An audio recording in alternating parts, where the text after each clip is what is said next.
Hi everybody, this is the Baseball Hut, the amazing, spectacular, terrific, the great one, the People's Champion, your host, the Hut, and of course, please subscribe to the Baseball Hut, and let me know what you think about this video. I'm going to talk about something. It's not really Major League Baseball. This is not part of the MLB. I want to go through this and just read you this thing about what's going on with this independent team called the Savannah Bananas. And you can come up with your own conclusions about it. I have my own conclusion, but I'm not going to talk about it. I'm going to talk about it in this video. Okay. So as you know, some people find baseball, I don't, and if you're watching my channel, you don't find baseball boring. But there's a lot of people that complain, that are sports fans, that complain that baseball is boring. You know, as you know, a lot of these rules were created in the 1800s, even before that. You know, a lot of this sort of baseball that we know was created, you know, and played in England. So a group of guys, I guess they were like players in the minor leagues, started their own team and started their own league. I'm going to read you from an Esquire.com article. And this is from May. Now I've seen these guys on YouTube.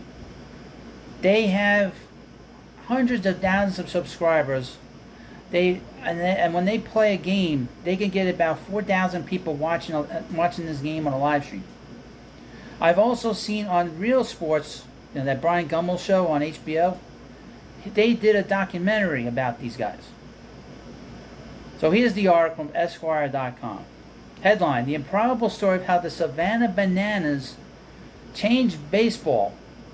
How did a group of journeymen become the most viral team in sports? By inventing a new game, literally, as is written by Jesse Cole. He is the founder, and he's basically the ringmaster. It's the best way to describe him. The Savannah Bananas are one of the greatest and most improbable stories in sports. They throw out a first banana rather than a ball. Their first base coach does thriller dance moves between innings. Players run into the crowd to hand out roses. The team sings "Stand By Me" after every game. They have two cheer squads. The Dancing Nanas, age 70 plus, and the Mananas, all dad bods. Oh my God. The team has a 600,000 plus waiting list for tickets. Holy shit. And I've seen them on real sports. They go to these minor league places, and they're packed. And every game, the Bananas put on their show of a cast of 110. The Harlem Globetrotters used 30. But the team's popularity exploded when the team founder, Jesse Cole, decided to remix the rules of baseball. This is the story of how Banana Ball was born, told by the inventor himself. Okay.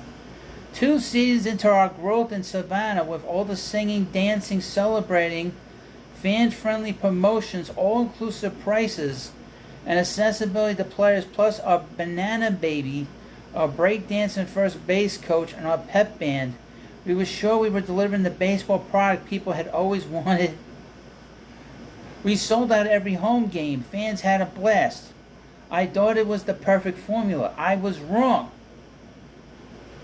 Every night without fail, nearly half the fans gathered their stuff and just went home, usually about 2 hours into the game, during the 5th or 6th inning. We could have the most exciting back-and-forth baseball contest of all time, or the most spectacular entertainment package ever coming between the 7th and 8th inning, but it didn't matter. After about 2 hours, hundreds and hundreds of fans were done. On a weeknight, it was understandable. Their kids were restless. The adults needed rest before work in the morning, so in the late innings, our sellout crowds were more like half full. I remember one of our entertainment people getting miffed and saying, "This is just so rude. People leaving our show. You never walk out of a movie halfway through or walk out of a Broadway show." To me, though, it was a clear message. The fans were clearly telling us they've had enough. Oh my God. It was time for change. It was time to invent Banana Ball. Oh boy.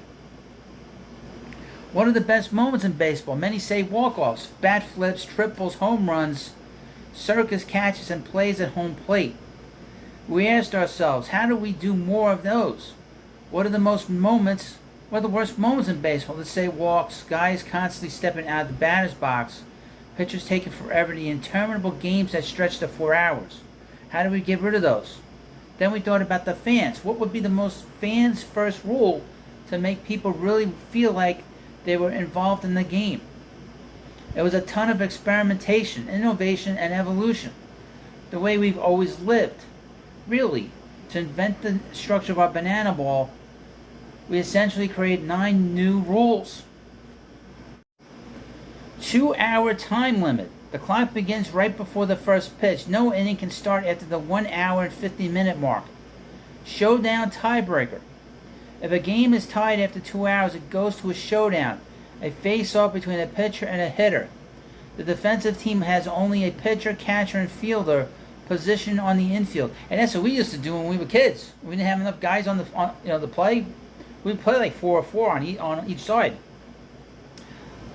If the batter is retired, the next team gets to hit. You get just 1 out. If the ball is put in play, the fielder must retrieve it, sometimes going to the outfield wall, and prevent the batters from rounding the bases and scoring a point. The showdown continues until one team outscores the other. Every inning counts. Teams get a point for scoring the most runs in an inning. When the inning, get the point. If the teams are scoreless or scored the same amount, that inning is even and you go to the next one. Like my dad said, think of it like match play in golf. No stepping out. If a batter steps out of the batter's box, it's a strike. No bunting. If a batter bunts, he will be ejected. Well, I have no problem, no more bunting. But ejected, that's a bit extreme. Batters can steal first. If there's a wild pitch or pass ball at any time, the batter can take off for first base. No walks. On ball 4, we call that a sprint. The batter can hustle for first base and beyond while the catcher quickly throws it to a teammate. Each of the 9 defensive players must touch the ball before the batter can be tagged out. Fast players can wind up on third or maybe get an inside the park homer if the defense can't pull it off. It's considered an exceptional defensive effort if the throws are expeditious enough to get the runner at second. No mound visits. Well, that's good. Coaches, the catcher, and other fielders are prohibited from visiting the pitcher, so there are 0 needless delays. The game keeps moving. If necessary, teammates and coaches can hype up their pitcher from afar. And what's the way to really get fans involved in the game? Fans can make an out. If a fan catches a foul ball on a fly, it's an out. Well, this is crazy. After the summer of 2019, after dreaming and practicing and tweaking, we needed to put the rules through a full dry run game. I got some of my old coaches from Warford College, one who was there, the other who was then at Landa University, agreed to a scrimmage with their college players. This is where it got a bit nerve-wracking. What if our new game just didn't work? What if the players couldn't adjust? What if it wasn't anything like we imagined? What then? At least we were hoping for that.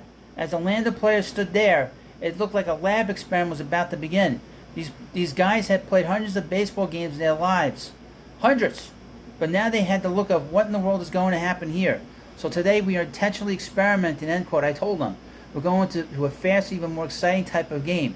More showmanship, more celebrating, more effervescence, more flamboyance. So don't be afraid to let it loose and have some fun. That's what this is all about. You guys good with that? They looked around and then started nodding, okay, and smiling. The players were open to our ideas. When we first explained the rules, they laughed at some of them. What do you think? We could steal first? And if we step out, it's a strike? They cackled like school kids. This was all new. I'll never forget what happened in the 4th inning. A new pitcher came to the mound and everyone stopped. There were maybe 10 girlfriends of the players in the stands because the game was essentially a practice. They were doing homework. But when the pitcher came in to start a new at-bat, all the girlfriends stopped and started watching the game. This guy was throwing a pitch every 6 to 7 seconds. Everyone in the stands was murmuring, wondering what was happening. The pitcher would get the ball back and throw it again immediately. The entire bat took under a minute. It was unreal. 40 minutes into the game, we're in the 6th inning. They were all like, what? We wanted the pitchers to work as fast as they can, but one particular pitcher, a banana in waiting, took it to another level. We had somebody throw three pitches in about 12 seconds for a strikeout. It was so mind-blowing for people accustomed to baseball's normal pace. We played a full 9 innings in 99 minutes. Afterward, all the players were smiling. They were like, that was so much fun. It was so fast and awesome. We were constantly on our toes. There was no downtime, and that's exactly what we wanted. Players loved the compacted and predictable schedule as well. As kids continue to develop short attention spans, will the new generation even bother to watch if baseball hasn't adapted its pace? Quote, I think this is what players prefer, said Jake Skoll, a former first-round pick who played on our 2022 World Tour team. Another baseball, you have guys constantly complaining with umpires. You have guys who are trained by their mental coaches to slow things down and focus, but that pace does not energize the fan base.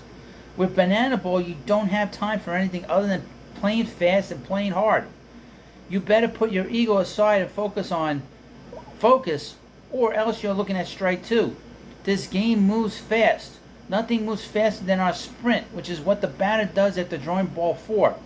At first, it was disastrous. The catcher didn't know where to throw, and the batter had a great chance of getting around the bases. Now it has been refined, and it's a race. It's way more competitive and exciting than a walk, which had been pretty darn boring.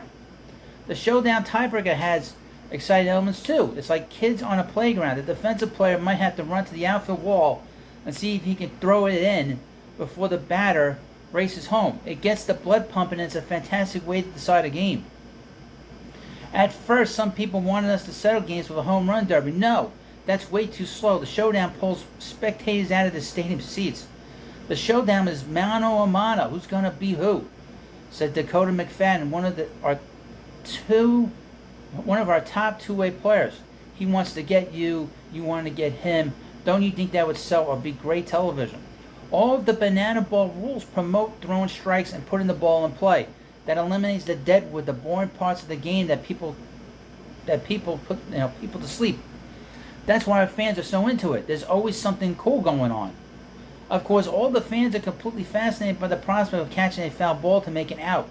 It happened half a dozen times on our 2022 World Tour, and it almost happened 3 times in one game. We usually bring the fan down to our dugout for some props.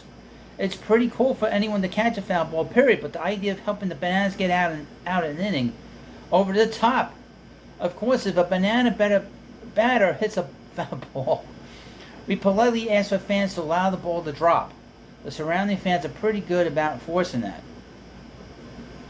I mean, this is... this goes on. There's a couple a little bit more. Jake Peavy, let me see this.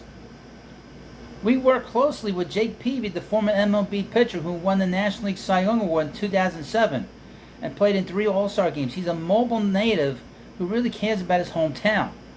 After the minor league team departed, Jake had helped to attract other events into their stadium, and that was his introduction to the Bananas. Quote, it's undeniable that fans are wanting and enjoying what Jesse's team is providing. These banana ball rules are brilliant. I think with analytics and shifts and these other things, some of baseball's soul has been stripped away. The Bananas are bringing back the human element, the kind of baseball we all remember when we were kids, when it was so fun.